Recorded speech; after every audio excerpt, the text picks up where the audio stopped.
Wow. Did you spend time to do? How much time did it take you to do that? It was wrapped up with, I think, when you wrapped it. Yeah, honestly, mine's a little bit wrapped before, so Oh. that's not bad. Do you guys need it? Wait, actually, I might need. I can untangle it. Mine's like definitely too short. Sometimes All right, that should hopefully hold it. Even further down out of the way. Like, or mine's even too short. Okay. Okay. Just can't pull on my camera or anything. It'll all come toppling down.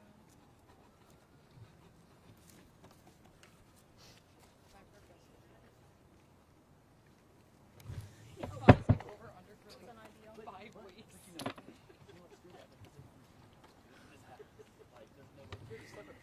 He goes over That's an option. Simplistic kind of guy.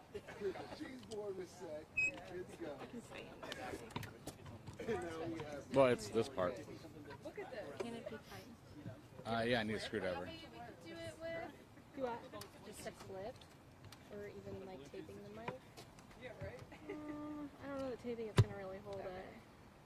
Typically, I'd use like a mic stand since it's a podium. I just don't want it to fall on her feet. That would be really unfortunate. She doesn't have a binder or a gun. No. I mean, thank God, right?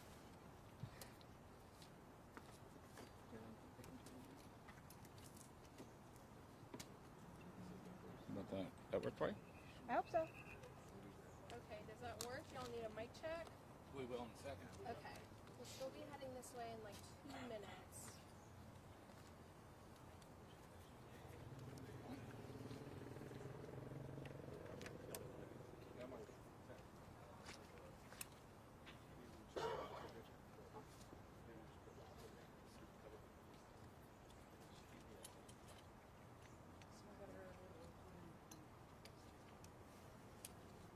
Okay, ready? Mic check, mic check. 1, 2, 1, 2. Testing. She'll be like up here. Name, rank, and serial number, please. Wait, how far?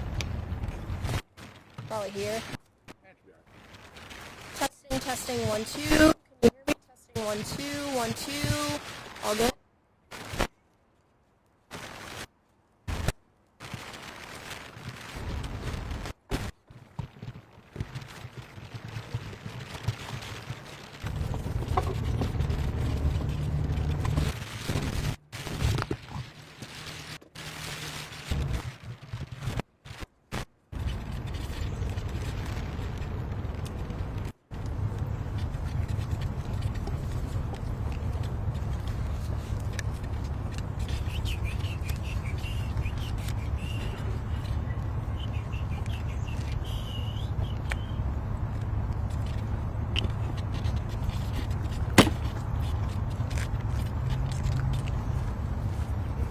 Okay, how's that? Testing 1, 2. You guys good? I want to get started here in like 2 minutes if we could.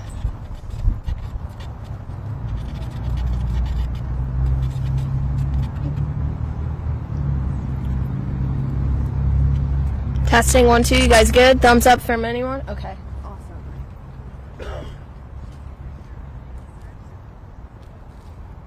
Meg. Yeah. Go ahead and do me one more check.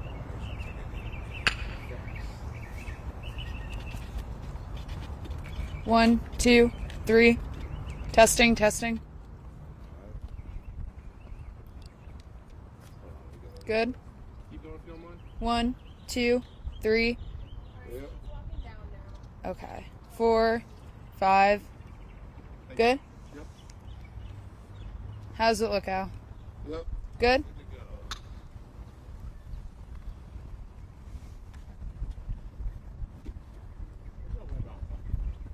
One of the flags. You got like 53, 54? Let's see. Yep. 50. Mine's a little higher. Mine's like at 57. 58 is actually what mine's is at. My favorite thing is 96. Yeah, I'm at 58. Huh. Looks, I wanted to say like 59, so.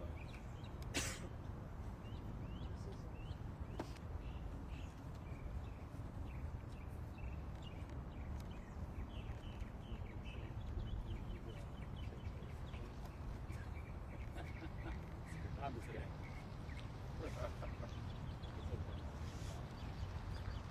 Hey, Nancy. Do you, she was beautiful. Her mother. And they're like, What do you do those days? What did you do?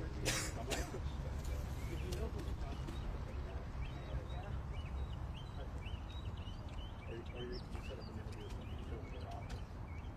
And, yeah, I'm very hopefully you know. Oh, no, oh, God.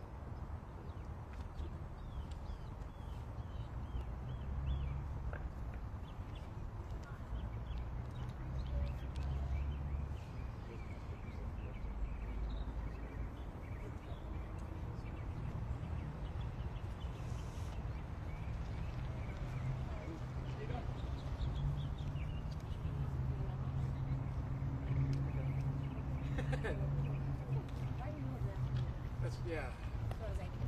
Good. Hey, good afternoon.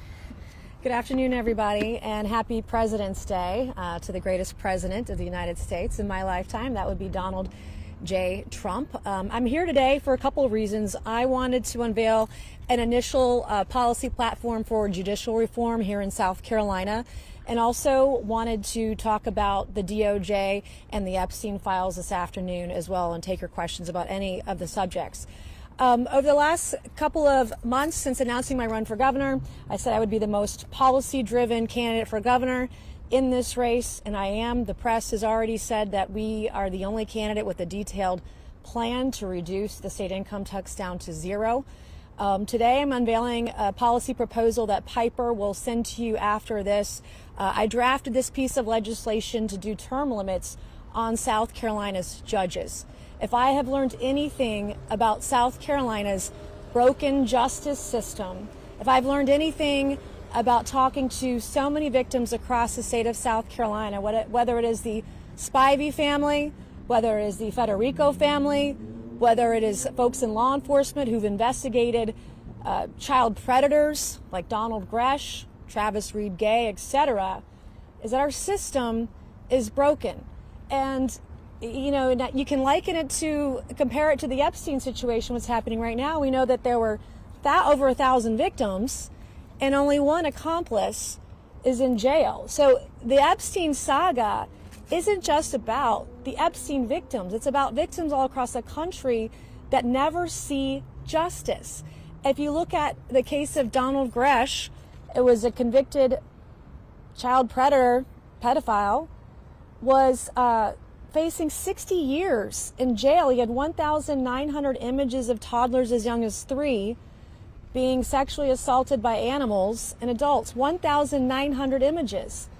He served 1 day in jail. If you talk to the prosecutor is going to blame the judge. You talk to the judge is going to blame the prosecutor and the defense.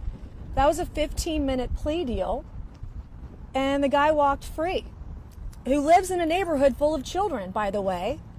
And then you look at Travis Reed Gay recently, who was a convicted pedophile, got bonded out, bailed out and on bond, and he violated his probation within 11 days.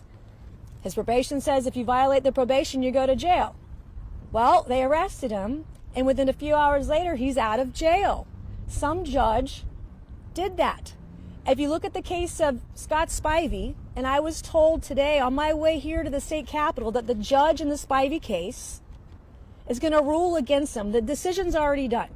They're going to rule against the Spivey family, and I pray that that source of information I got was wrong, because the Spivey's family deserves justice.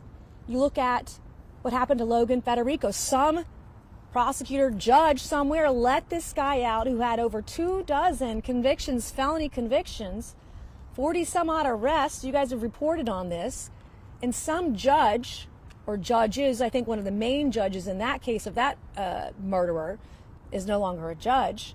But we need term limits for judges. And so the bill that I am going to, y'all get here in a few minutes, is a bill to term limit judges to 12 years. And it's not 12 years total, it's 12 years in that court system. So you could do, there's a way to move up. There's also term limits. So if you're let's just say a magistrate, you can only be a magistrate judge for 12 years total. If you are a circuit court judge, you can only be a circuit court judge for 12 years total. If you are a Supreme Court judge, you can only be a Supreme Court judge for 12 years total. So that's the way that it works. Some of them, as you all know, are appointed largely by the legislature. There are a few that are by county that are elected. But whatever that is, it doesn't matter which court. You only get 12 years in that court. One of the other things that it will do that I put in a provision that would not allow a loophole, which currently exists in state law, to allow the Supreme Court Chief Justice to appoint people out of retirement. So the Constitution says for a state Supreme Court judge is 72. State statute says 72. But there is a workaround and loophole that allows a Chief Justice to appoint a judge in retirement to rule on some cases. I'm doing this because the system is broken. The system is corrupt. I've seen it in a number of cases. I'm going to go sit in on a case next month. It's a mom that a judge threatened to put in jail for violating a gag order. The mom did not violate. I'm going to be in Myrtle Beach tomorrow supporting the Spivey family, who I don't think are ever going to get a fair shot in South Carolina, based on the information that I've been given. The girls in my case, the rape victims, the judge would not let them move forward in the cases as Jane Does. So exactly what just happened when the DOJ gave out what should have been redacted names of Epstein victims, a judge decided in South Carolina that 2 rape victims that simply want justice can't go forward as Jane Doe. How devastating. So this is something that it's not political, it's deeply personal. You will have the language of that bill and what it does, but this is going to be the first of a series of policies I'm going to put forth on judicial reform. I supported the bill that came out of the House last week under JMSC reform, anything to get it out of the hands of legislators who have cases before the prosecutors, cases before the solicitors, and cases before the judges that they are appointing. The cleaner, more ethical, less corrupt the process will be. But this is an issue that affects so many families across the state, and we need leadership who's going to understand how devastating these decisions can be. What goes on, and I've learned recently, because I was pro se for a couple of weeks, not much longer, but I learned through the judicial process about all these privileges and what rights I had that I didn't know that I had, and how some of my rights have been taken away in a court of law. And so I'm going to work very hard not only to reduce taxes to zero, work on illegal immigration, work on the energy crisis that our state is in right now. We've got to have judicial reform. People want a fair shot, a fair chance in our court system, and this is the first step to doing so. Now, transitioning to Epstein, on Saturday night, the DOJ decided that they would tell the world that they've released every single document related to the Epstein files that they were required to by law, and then they threw out a list of names of high-profile people. Those are not all the files. They're holding on to files. In fact, I sent a letter to the DOJ on Thursday requesting a list of files that they removed from their website because they threw up some files and they took the files back down. I want to know how many files, what files they were, and why they were taken down. Now, some excuses are, well, the files weren't properly redacted. Well, if they were not properly redacted, what was improper about them, and when are they going back up? And so that's problematic. As I read through their letter and their excuses about how they are protected by certain privileges at the DOJ, they don't have those privileges, okay? So when a case is concluded and the investigation is over and there are going to be no more indictments, you can't hide behind a work product doctrine, work product privilege, and other privileges that they are citing, because the case is over and the case is closed. And I believe the DOJ has recently acknowledged they are not going to make any more arrests, and there's no indication that they are. So they cannot, it would not hold up in a court of law when a federal judge decides that they release all the documents properly. The answer is going to be no. And I'm going to fight hard. I have met with these victims. I've read through many of the files. Some were as young as 12 or even potentially younger. You had parents that some of them appeared to have known what was going on. You have billionaires and prime ministers, former prime ministers, dignitaries, etc., and everyone walked free. And you're going to see more letters from me. Today I sent a letter to the Southern District of New York. Many of the files related to co-conspirators in the Epstein cases are from the Southern District of New York, and those files came to the DOJ redacted. I don't believe it. I think it's all a cover-up. And so I asked the Southern District of New York to provide those files to the DOJ, thereby to members of Congress unredacted, because in those files are names. And I want all of those names. And I will be releasing names at the appropriate time and hopefully very, very soon. But I'm vetting all the names because they're not all predators. They're not all co-conspirators. Some may be witnesses. But there were a lot of women in the files that were selling other women and underage girls to Epstein. One of the other things that you're going to see is tomorrow I'm going to release a letter to the CIA. I believe that there are documents in the CIA's possession that the American public would want to know. In some of the emails, you can see Jeffrey Epstein talking about a CIA dump of information into the media. There are some emails that indicate he may have been an asset, either of a foreign intelligence agency or our own. What I do know is based on some of the emails, at some point, you saw it under Alex Acosta, at some point, as they were aggressively investigating him, all of a sudden something switched. Something turned off, they stopped it. They did the exact opposite and were basically catering to Jeffrey Epstein and violated the law to violate the victims again. And so you'll see a series of letters. I believe there may be more South Carolina connections. And so I'm doing some investigation on that, and it may relate to some federal agents. So, I'm researching that and looking into that, because some of the behavior you can see in some of the redacted documents with different Border Patrol agents, very suspicious sort of stuff. I think there's more going on than meets the eye, and we're going to get to the bottom of it. Again, this is not political for me. This is deeply personal.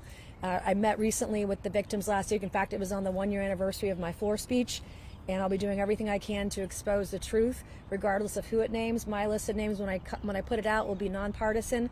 It'll be equal opportunity, Democrats and Republicans. I don't care who you are, but if you were affiliated with this monster, we're going to expose it. So with that, I'll take some questions on either thing. How many bills is your JMSC judicial package? I haven't decided yet. I'm working through it in real time, but it'll be probably at least a half dozen or so. So some of it I support already. So there's like 2 bills right now about magistrates having law degrees and how they, I support that. I would consider something like that a piece of it. Term limits on judges, whether or not lawyer legislators can have any bit of the process of this, that's going to be no. They should not be involved in any process of picking judges if you are an attorney. The level of, I think, potential corruption there is just too grave and too high. But also, we've got to be able to have a real way to get these people out of there and impeach them too. And the same thing goes with solicitors. I mean, you have some counties, like in Sumter County, at one point last year, Sumter County had over 60 murder cases and attempted murder cases on the docket that weren't being tried. In Charleston County, over 350 murder cases and attempted murder cases not being tried. The number of people that are coming to my office every day on different cases. There's a murder case that I'm going to expose here soon that was in another county. And this was a disabled man who was stabbed to death in 2017. And this was going to be a state prosecuted case. It's 2026, 9 years. Do you think there's ever been a trial?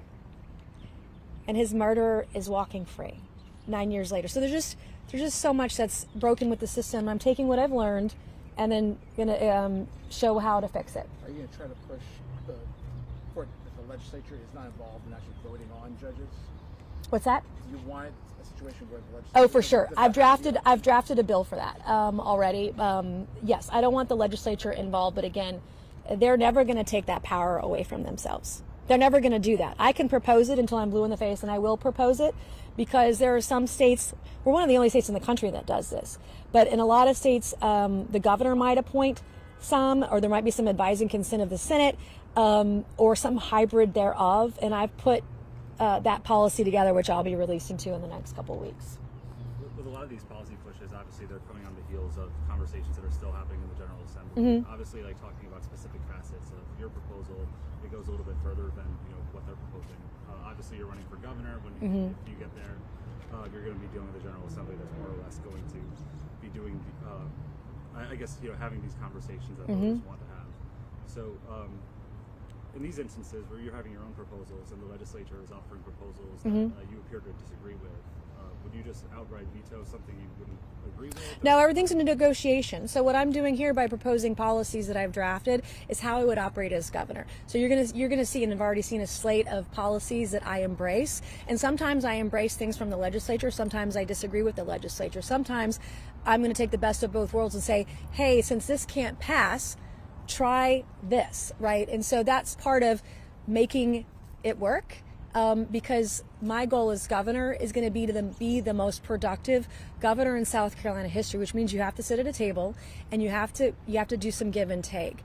And some of my bills might go a little further, some might go less, and then in some cases, like when I did the no tax on babies proposal, that was taking something that had already been proposed but slimming it down into something that could pass in a faster fashion. So what you'll see me do is propose things that would be easier for whether it's a conservative, a moderate, a centrist, whomever in the legislature, that I think would be more susceptible to passing. I remember, not a year ago, but several months ago, we spoke and you talked about using the governor's office as sort of a bully pulpit to get things across. There's that too. I'm hearing a bit of a shift in tone, though. Would you say you abandoned that approach? No, not at all. I mean, I think it's a little bit of both. I mean, if you want to expose something that's very bad going on, you have to say something. And so I've never been a shrinking violet. I mean, look what I'm doing right now over the Epstein files. Some would say against my personal and professional, to my detriment, but it's the right moral thing to do. I mean, I just watched a video that someone sent me on the way over here about a state senator saying that someone tried to entice him with $100,000 to vote on the tort reform bill. That kind of thing has to be exposed, and it can't go on. So I think it's a bit of both of negotiating. What you all haven't reported on yet is I'm the 22nd most bipartisan member of Congress. And so while the press will report one thing, I've actually been very successful. I just passed a bill out of the Oversight Committee unanimously. Actually two bills. Every single Republican and Democrat on the committee voted for it. And so I know that if I'm looking at something I want to get across the finish line, well, where can I find that common ground? Where can we find that middle ground to actually get something done? And I know that as governor, I won't get everything that I want, but neither will the legislature. So, we do have to work together, and there's going to be a bit of that in the process. Congresswoman, on that note of sort of working with the legislature, but also standing firm on your priorities, are there previous South Carolina governors that you would look to as kind of a model on that? I'm my own person. You have time on a lieutenant governor announcement? Nope. Do you have a short list or anything? Yeah, I got a short list. Want to share it with us? Nope. No. No, it's all cooking with gas right now. We're cautiously optimistic. We have our first candidate forum tonight, and very much I'm looking forward to seeing everybody there. Any other questions? Representative Mace, Attorney General Pam Bondi released a letter to Congress saying no records were withheld on the basis of embarrassment, reputational harm, or political sensitivity. What would you say to that? That's not true. That's not true. And in fact, I spent the weekend reviewing some information, and there were pinhole cameras in every single room of every single property of Epstein's properties. Those were not, neither the audio nor the video were included in those files. There were cameras throughout his planes, audio and video. Those were those. There are files that have been taken down off the DOJ's website. One of them is actually highly embarrassing to me, because it just somebody, right after I announced my run for governor, put something out there about me and Ron DeSantis from, 20 years ago, which I didn't even know Ron DeSantis was a person back then, but they should disclose that. That's in the files, and it was taken down. Why was it taken down, right? Everything should be put out there, but it's not, and a lot of the information they have is redacted. So, for instance, when it comes to the co-conspirators and naming names of those individuals, you can't name the names. I can't read the names on the Southern District of New York documents because they were redacted when they came over to the DOJ. What's that about? And why are they hiding it? Speaking of that document, I remember another name of that, Steve Bannon. ban has come up in other files, and obviously there's millions that haven't been released yet. Yeah. Just given his presence in those, do you feel the documents that haven't been released, would they exonerate President Trump in this conversation? Trump has already been exonerated. He's been exonerated by Virginia Giuffre. He's been exonerated by all the victims. And I wish that the president I think he's gotten some bad advice. I think that if his advisors had told him, say the files exonerate you and get them out 8 months down the road, I think there'd be more prosecutions. There are people in those files that need to be prosecuted. And there are people in those files that need to go to jail. And some of those people are billionaires. And some of those people are dignitaries or former dignitaries, some with titles and tiaras, right? And they need to see a cold, dark cell. And we're going to get to the bottom of it. I'm going to be naming names. I've done it before, and I will do it again. But I want to make sure that I'm not naming a real victim, a real underage victim. That's very important to me because their names were exposed, and I don't want to accidentally do that. But I mean, I'm in possession of names of people. There were a lot of modeling agents that were female, even, that were, giving him girls. And the email that talks about the Brazilian girl and a 9-year-old, that was a typo. I believe she was 19, not 9. That was a female modeling agent sending him an image of a woman who was naked or undressed. And, I'm going to put her name's going to be in the files. So, but it's just I'm just one person, and it's a lot. It's deeply disappointing to see people who lied. I mean, why did you go hang out with a pedophile on Pedophile Island with your kids? Why would you joke about being a pedophile with a pedophile and, invoke the 25th Amendment with someone who's supposed to be your friend, the president, right? So, there'll be a day of reckoning for those people. And my thing, I just want to focus on the victims and focus on an outcome that gets them justice. Yeah, cool. So, just to clarify, like the stuff that we can't see, that the public can't access, you believe what isn't out there would exonerate the president? Oh yeah, for sure. Okay. The president's exonerated. He was a whistleblower early on. He's exonerated in the stuff everything I've seen. Great, thank you. Congresswoman, last week you made some statements about the lieutenant governor saying that she needed to apologize to President She does. Trump She needs to fire the folks on her team who tried to insinuate that on the anniversary of my speech that I'm a child pedophile. And if you take that logic, so too is Ron DeSantis and Donald Trump. She owes the president an apology, the sitting governor of Florida, and me. And she has totally disqualified herself in the race for governor by making her campaign making such an outrageous statement. I have done nothing but fight for victims because I am one, and I know how broken the system is, and I'm going to fix it for survivors. It's egregious and should be disqualifying for anyone running for governor. Shameful, disgusting. It's just nasty. It's one of the nastiest things I've ever seen a political campaign say about anybody. And so she said it about me. She's saying it about the president as well. She's disgusting, and it's disqualifying. And when you say the nastiest thing you've ever seen, you're specifically referring to that comment that was She's accusing me and basically the president and Ron DeSantis of being pedophiles. I mean, is there anything worse than that? I mean, that's disqualifying. She shouldn't even be on the stage tonight. She shouldn't be on the stage for any of the debates, making that kind of claim about basically that logic, the president, myself, and a sitting governor.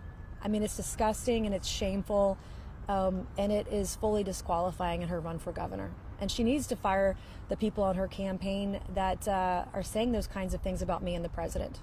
You're referring to Justin Evans and Chris Grant? Yep. Got it. I mean, and to give, what was the excuse? Oh, they've gone rogue. No, this is your campaign making these claims about your opponent who's leading in the governor's race, and by extension, the president, because his name's in the files. And I can't help some lunatic wrote an email anonymously right after my announcement for governor. You know what I mean? Anything after 2019 is literally on the crazy train. So I've done a lot of interviews, and I would caution you all, if you're looking at an email on the Epstein files after 2019, it's crazy train. You need to look at the stuff from earlier, prior 2018 and prior. That's where the more legitimate claims and information reside in the files. So, anything else? All right, good to see y'all. See you on the campaign trail soon. Thank you.